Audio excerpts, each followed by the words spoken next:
మా సంబర విశేషాలతోటి మీతో ముచ్చటించడానికే ఈ వీడియోస్ అండి. ఎందుకంటే 3 సంవత్సరాలకు ఒకసారి జరిగే శ్రీ అంకాళమ్మ తల్లి జాతర మహోత్సవాల్లో మా అన్నయ్య వాళ్ళు కూడా ఏటపోతుని పెట్టుకున్నారనమాట. ఆ వ్లాగే ముందుగా ఇంట్రడక్షన్ కోసం మాత్రం ఈ ఫొటోస్ పెడుతున్నానండి. అక్కడ నుండి మీకు వీడియోస్ వస్తాయి. అయితే మా ఊరు పొలిమర లోపలే అంటే అమ్మవారి గుడికి తిప్పుకొని ఇవన్నీ తినటం కానీ అమ్మవారికి సమర్పించడం కానీ పొలిమేర లోపలే ఉండాలన్నమాట. అందుకని ఇది మా అన్నయ్య వాళ్ళ ఇల్లు అండి. ఇక్కడ సంబరం మొదలయ్యింది. ఇక చూడండి. శ్యామల ఎక్కడికి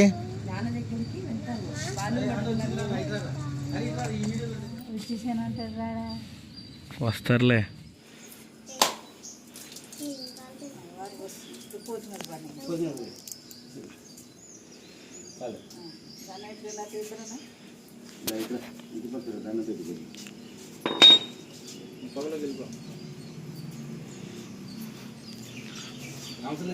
అన్నయ్యల ఇంటికాడ దండం పెట్టుకుంటూ అవ్వగానే ఆటోలో కొన్ని సామాను కొంతమంది ఏమో టాటా సుమో ఇలాంటి వ్యాన్లో వేసుకుని మా ఇంటికి వచ్చేసారనమాట. ఎందుకంటే పొలిమేర లోపలే మనకి జాతర మహోత్సవాలు అన్నీ లోపలే జరగాలన్నమాట. పొలిమేర దాటి ఆఖరికి కొబ్బరి చిప్ప అరటిపండు ముక్క కూడా తీసుకురాకూడదు. ఇక్కడ మా ఊర్లో మా అంకాళమ్మ తల్లి యొక్క నియమం అనమాట. అందుకని ఎవరింటికాడ వాళ్ళు పోతుని తీసుకుని ముందు రోజే వస్తారు ఒక్కొక్కరు. ఇదేంటంటే సంబరం మే 10, 11 తారీఖులు జరిగింది. కానీ ఇది మే నెలలో 28వ తారీఖున జరిగినటువంటి ఇదన్నమాట. అందుకని అంటే ఈ నెల అంతా చేసుకుంటారు. ఇక్కడ నుండి మా ఇంటికి వచ్చేసారండి. మా ఇంటికాడ కొన్ని వీడియోస్ తీయడం అవ్వలేదు, కొన్ని మాత్రం వీడియో ఇట్లా ఫొటోస్ తీసాం. అవే మీతో షేర్ చేస్తున్నాను అనమాట. ఇక్కడ అందరం పసుపు కుంకుమలు, పళ్ళు, పూలు, ఆకు, ఒక్క, చీర, జాకెట్ అన్నీ తీసుకుని బయలుదేరాం.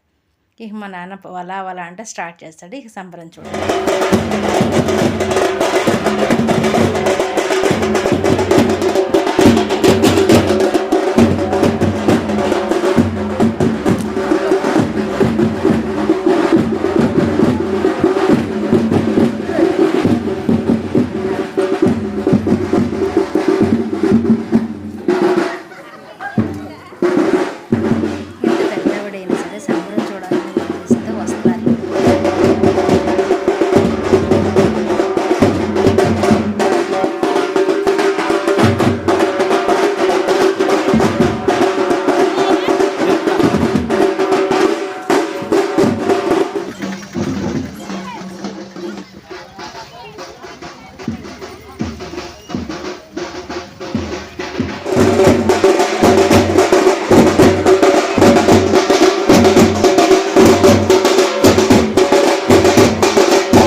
అమ్మవారి గుడి చుట్టూతో తిరగటం అయిపోయిన తర్వాత తీసుకొచ్చినటువంటి పాలు పొంగళ్ళు అమ్మవారికి నైవేద్యం సమర్పించి చీర జాకెట్ పసుపు కుంకుమ అన్నీ అమ్మవారికి సమర్పించి ఈ కోడిని ఇంకా గొర్రెపోతుని వీటిని ఇక్కడ చెవి తల కొప్పు కోస్తామంటారు కదా, అలా కోసి తీసుకొచ్చేసి ఇంటికాడ కోసుకోవటమేనండి. మా ఊరి ఆచార ప్రకారం అమ్మవారు చెప్పిన ప్రకారం పొలిమేర దాటి పాలు పొంగళ్ళు కూడా బయటకు వెళ్ళకూడదనమాట. అలా వెళ్తే చిన్న చిన్న అవాంతరాలు జరుగుతూనే ఉంటాయి. అవి జరిగిన వారికి తెలుసండి చాలా మట్టుకి. ఇంకా ఎవరైనా ఉన్నట్లయితే అంటే కొనకళ్ళ అమ్మవారికి పాలు పొంగళ్ళు కానీ లేదంటే ఏటపోతులు కానీ తిప్పుకోవాలి అని అనుకున్న వాళ్ళు ఈ నెల అంటే జూన్ 10వ తారీఖు లోపు అన్నీ తిప్పుకుని ముగించేస్తారండి. ఈ తర్వాత మళ్ళీ 3 సంవత్సరాల వరకు కూడా ఏటపోతుల్ని తిప్పటం అనేది జరగదనమాట. ఇది మా ఊరికి ఉన్నటువంటి ఆచారం, అంకాలమ్మ తల్లి జాతర మహోత్సవాలు. ఇంకెవరికైనా ఉన్నారు అంటే వచ్చి మీరు కూడా మొక్కులు చెల్లించుకోండి. మా అమ్మవారి యొక్క ఆశీస్సులు మీ అందరికీ కలగాలని మనస్ఫూర్తిగా కోరుకుంటున్నామండి. ఇవి అయిపోయిన తర్వాత ఇంటికి వెళ్ళి స్నానాలు అవి చేసేసి భోజనాలు ఏర్పాట్లు అవి చూసుకుంటాం అనమాట. ఇదండి కొనకళ్ళ అమ్మవారి జాతర యొక్క మహోత్సవం.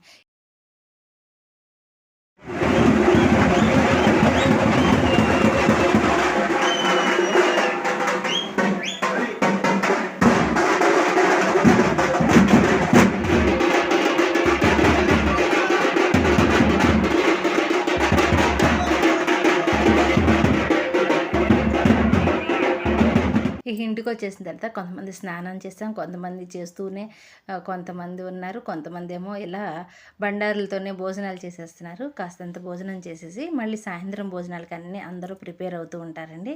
ఇదండి ఈ అంకాలమ్మ తల్లి యొక్క మహోత్సవం, అదే అంటే సంబరం అన్నమాట. ఎంత వైభవంగా జరిగింది. అలాగే అందరికీ మంచి జరగాలని మరీ కోరుకుంటూ మరొక మంచి వీడియోతో మళ్ళీ కలుద్దాం. నెక్స్ట్ వీడియో మా మరిది గారు గృహప్రవేశం.